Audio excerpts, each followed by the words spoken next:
So today we are going to study the general characteristics and classification of phylum Mollusca. Let us start with the characteristics of phylum Mollusca. The word mollusca has been derived from Latin word mollis, which means soft-bodied animals. The term mollusca was coined by Johnson in 1650. It is the second largest phylum with 80,000 recorded species in addition to 35,000 fossils that have been recorded. So the first largest phylum is phylum Arthropoda, followed by this phylum Mollusca. Their body is soft, unsegmented, except in Monoplacophora, which is covered by mantle or pallium that secretes a calcified shell around them. Their body is triploblastic. They have tissue grade of body organization. They are bilaterally symmetrical except the class Gastropoda. The overall body of any mollusca is divided into three parts: the head, which is the anterior portion that bears sense organs; the second is visceral mass, which is dorsal region and has organ systems; the third part is the foot, which is the ventral portion and acts as a locomotory organ. The coelom of phylum Mollusca is reduced. The nervous system is best among all the invertebrates. So the digestive system is complete. Their buccal cavity contains a unique organ radula, which is the rasping organ that helps during the feeding. The respiration in mollusca occurs by gills or ctenidia, or in some organisms by lungs, which is also known as pulmonary sac. The circulatory system in molluscans is an open type system with blood pigment hemocyanin that contains copper element. The excretion is by Cabers organ and organs of Bogenus, which is also known as kidney. The sense organs in phylum Mollusca include osphairidium or statocyst are also present in some. The sexes are separate. Development is indirect, that is, we will see the larval forms in mollusca. The larva is tocophore, glochidium, and veligard larva. So we should be well aware of the terms that are used in case of study of mollusca. For example, malacology is the study of mollusca. Malacophily is the pollination, study of pollination through mollusca, and conchology is the study of shell of mollusca. So these three studies are related with the phylum Mollusca. The classification of mollusca. Let's start with the classification that is based on the shell and foot. So we have six classes under phylum Mollusca. The first class is Monoplacophora.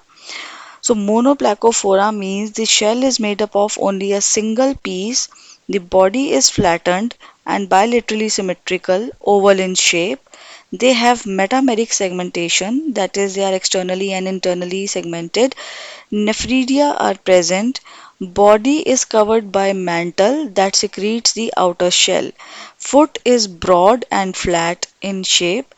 So the only example, the oldest living fossil, which is also the connecting living link between Annelida and Mollusca, is the Neopilena. So under Monoplacophora, we have a single specimen, Neopilena, that is the oldest living fossil connecting link between Annelida and Mollusca. And you can see the figure on the right side, the figure of the Neopilena. The second class is the Polyplacophora, that is also known as Amphineura. So as the name suggests, Polyplacophora, the shell is made up of many pieces. All the species are marine, aquatic. They are bilaterally symmetrical with mouth and anus opening at the opposite ends. Head is devoid of any eyes and tentacles. There are no eyes and tentacles on head. The ventral surface contains the flat foot. So the shell is composed of 1 to 8 plates, and we have an example in our syllabus, that is chiton, which you can see the figure on the right side of the slide. The third class is the Scaphopoda. The scaph means boat, so the boat shape. So here these are marine, aquatic, and they are burrowing in mud and sand animals. They are bilaterally symmetrical. They have a tubular shell, as you can see in the diagram also, opening at both the ends. Head is with many prehensile tentacles. Foot is conical and which is used for digging because they are burrowing animals in mud and sand. So they have a foot which is used for digging. It is conical in shape, and we have a single example here, Dentalium, which is also known as elephant tusk shell because it is equivalent to the shape of the elephant tusk. Next, we have fourth class, which is Gastropoda. It is very important. The class was created by Cuvier in 1795, and it is the largest class which is composed of 40,000 species, living species. So here we have already done the example of Pila globosa that comes under class Gastropoda. So the animals, it appears to walk on its stomach. That is why the name has been given Gastropoda. So dominantly they are aquatic, while few of the gastropods are terrestrial, and few are also parasitic, such as stylifer, which is an ectoparasite of starfish. It lives on the body of the starfish, and Entoconca, which is an endoparasite of holothurians. Holothuria is again an echinoderm, and this particular mollusca lives inside the body of Holothuria. So these are gastropods are basically amphibious in nature. They are found in fresh and marine form waters both. Due to the rotation of the body, their body is asymmetrical in shape. You cannot cut the body equally into equal halves. They are not bilaterally symmetrical, they are asymmetrical due to torsion. Shell is made up of only single piece which enclose the entire visceral mass. The head, eyes, and tentacles are well developed. Foot is flat and muscular in shape. Buccal cavity has an unique odontophore with a radula. And the larva of gastropoda is specifically known as veliger larva. So the example, we have the apple snail, which is the pila, and we also have a plizia, which is the sea hare. The figure in the right side, you can see it is of Pila globosa. You can see the asymmetrical shell and it looks like an apple. So we have the apex of the shell in the figure. Then you can see the various shell whorls. You can see the mouth or aperture with columnar lips. And the first shell is known as the penultimate shell, and inside it is present the visceral mass with a flat foot on the lower portion. The next class is the class Cephalopoda. Cephalopoda by the name suggests which is the head-footed. Head-footed. So these are aquatic. Exclusively these are marine. Most specialized mollusk. Out of all the classes, these are the most specialized mollusca class. These are the most active.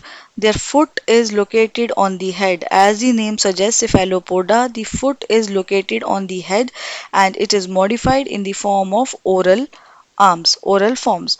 So eyes and nervous system is also best developed. There is no larval stage in class cephalopods. The shell is external in Nautilus. In one of the example of cephalopoda, that is Nautilus, here the shell is external. In others, it is reduced or internal or it is lost. So, locomotion in these animals occurs by expelling water in jet form through the siphon. And a unique point is that they have ink glands. In squids, they have ink glands which are used for offense and defense. So we have very important examples here, Loligo, which is also sea squid, and octopus, which is also known as the devilfish. So in the right side of the figure, you can see the octopus or the devilfish example figure. Next class of phylum Mollusca is the sixth class, which is Pelecypoda or bivalvia or Lamellibranchia. So pellicus means hatchet or eggs-like. So this term was coined by Goldfuss. They are aquatic, mostly they are marine, and very few are freshwater. Their body is laterally compressed, which we haven't seen in the other classes, and it is enclosed in the bivalve. So it is a bivalve. That is why the name of the class is also bivalvia. Here, the head, tentacles, jaws, and radula are totally absent. So it is a unique point of this class. Foot is X-shaped. It is X-shaped. That is why the name has been given Lamellibranchiata or Pelycopoda. So these are filter feeders. Exclusively, these are filter feeders, and their larval form is known as veliger or glochidium larva. And we have three examples here. That is, we have Lamellidans, which is a freshwater mussel, and Mytilus, which is a sea mussel, and then it is Pinctada, which is the pearl oyster that is involved in the commercial business, including the pearl industry. So we have two examples here where you can see the figures, two figures, which is the external features. One figure is showing the external features, and second is the figure of the Mytilus. So that's all we have regarding the classification of phylum Mollusca. You have to study the six classes of phylum Mollusca, under which you have the various examples that you have study in detail to identify and classify them, and to write down their external characters, their habit, their habitats, their external morphology, their distribution, and their economic importance if they have any.